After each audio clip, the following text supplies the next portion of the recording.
Hello, everyone. I'm here to discuss the 2020 Farm Financial Analysis Summary for the state of Minnesota.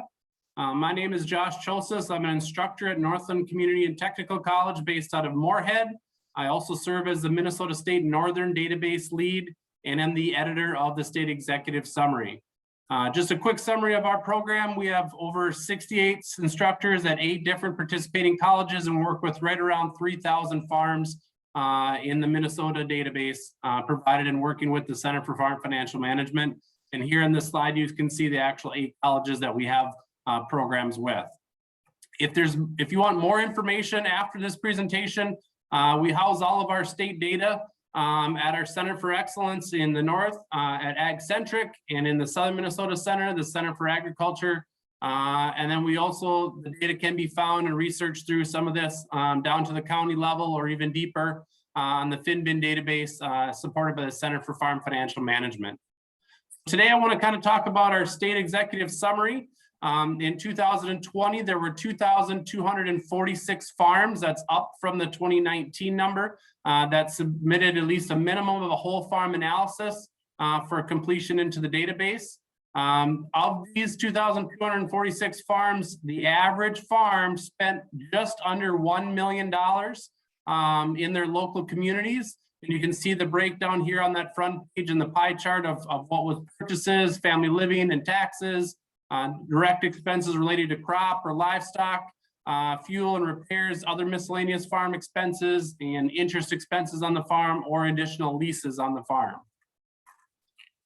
If we go to our second page, we added a new graphic here, and that's this chart, this graph of the state of Minnesota. And that shows you all of the different counties that are shaded in any color other than white that have at least a minimum of one farm that submitted data into the database. And of course, the colors range from the lighter blue all the way down to the lighter purple. And as I move up, relates to the number of farms that actually submitted an analysis. There are 81 of the 87 counties in Minnesota had farms in the farm management program. Of all those farms, it accounts for just over $2 billion that they spent in 2020 in their local communities to support their farms.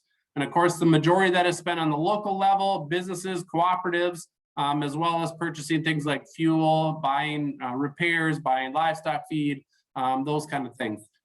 In 2020 compared to 2019, we actually had an increase in our average net farm income.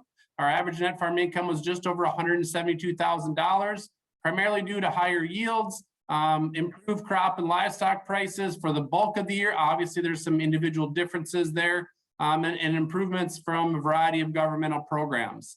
All farm types, and we'll talk about this later, showed positive net farm income on an average basis, while the median income was positive for the first time in several years under each farm type. Working capital, the relationship between current assets and current liabilities actually increased by $105,000 in 2020, while term debt coverage, the ability for the farm to cover its debt obligations was 2.61, which actually was an increase of 1.24 from 2019, a significant jump, being farms had available cash basically to pay back or more all of their term debt payments. The average investments on the farm is just over $3 million, and the average return on that investment is 7.5%. The bottom of page 1, we see this, what is net farm income used for? As I've talked in previous slides, in 2020, we've shown for the first time in the last 4 years, we actually have a positive balance at the end. And what this shows is we take our net farm income, we add back in our depreciation expense that we calculate, then we take out the actual expenses that net farm income has to pay for.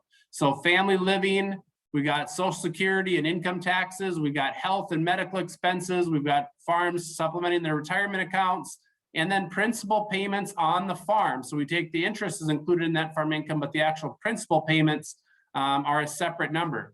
So for the first time in 4 years, we actually show a positive balance, which allowed some of these farms to catch up on some of their previous debt obligations or to heal their balance sheets a little bit as of 3 years in a row where they were actually a negative, which meant they'd have to borrow more money to be able to meet all of their obligations. So the key is saying that net farm income isn't the actual total profit on the farm. It's the profit before the farm has to pay for family living and make its personal and term payments. Moving on to page 2 here. As we go down to the charts at the bottom, you can see that significant increase in net farm income. We basically more than doubled the 2019 number and a significant increase over the 4-year average. If we look at the bottom chart, it actually shows us where does that gross revenue that we generate on the farm. And so gross revenue was $895,000 last year. Where did that come from? And you can see that over the past 4 years, we see it actually a pretty steady number from livestock income. Our biggest increases were on the crop side and on the other income side. The other income would be things like inventory changes. We've got government payments. We've got other cash income such as custom work, dividend income, crop insurance payments. Those things are included underneath that, or livestock insurance payments. Moving on to page 3. This is just kind of a general summary sorted by years. The one thing you'll notice is that if we look at our bottom chart, our term debt coverage ratio, for the first time since 2017, we actually have a term debt coverage ratio greater than 1.75, which puts us in the green category or considered strong. And you can see for the last 3 years, we've been below 1.5. And because of that strong year in 2020, that average, that 4-year average actually jumps into the 1.54 range.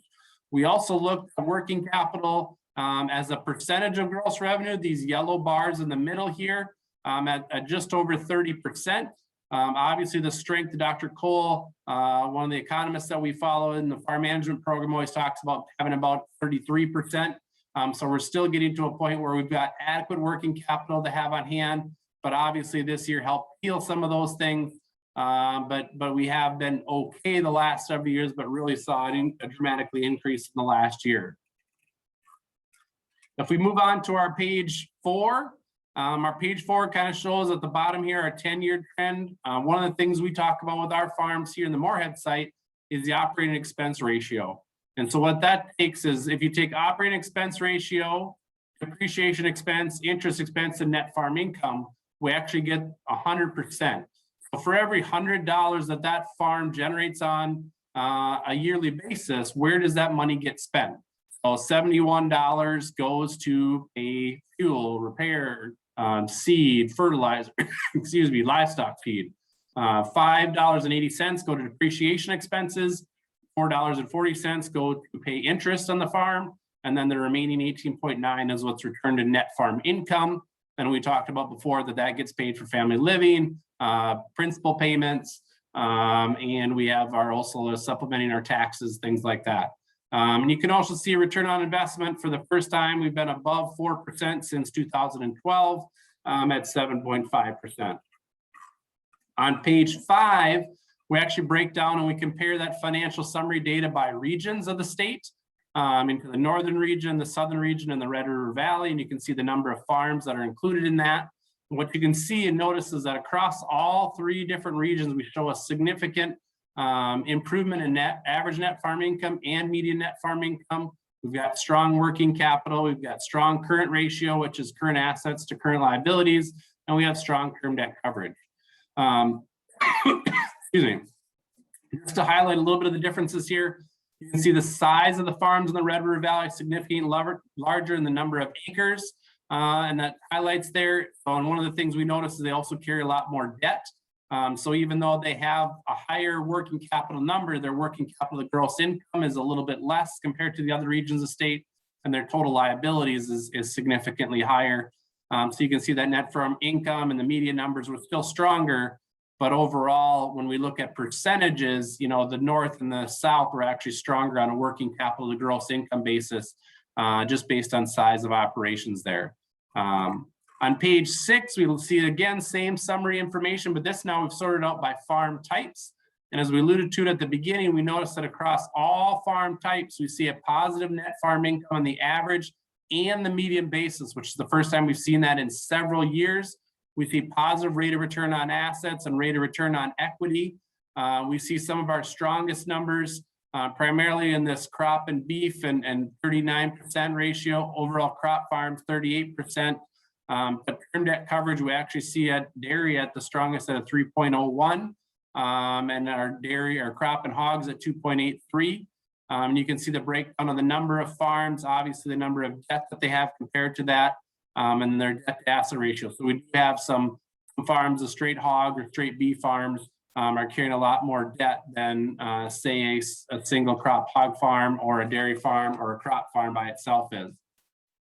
For a farm to fit into one of these categories, we need a high enough what percentage of their income is derived from a specific source. So 75% of their income has to come directly from crop sales or dairy milk sales, hog sales, beef sales. If it's crop and dairy together, they get lumped into that. And then if they don't fit into any one of those, if they don't have any one, then they get put into the other category.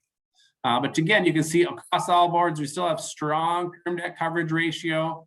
We have positive net farm income and median net farm income. We have good liquidity, and we have good solvency measures across all the different enterprises.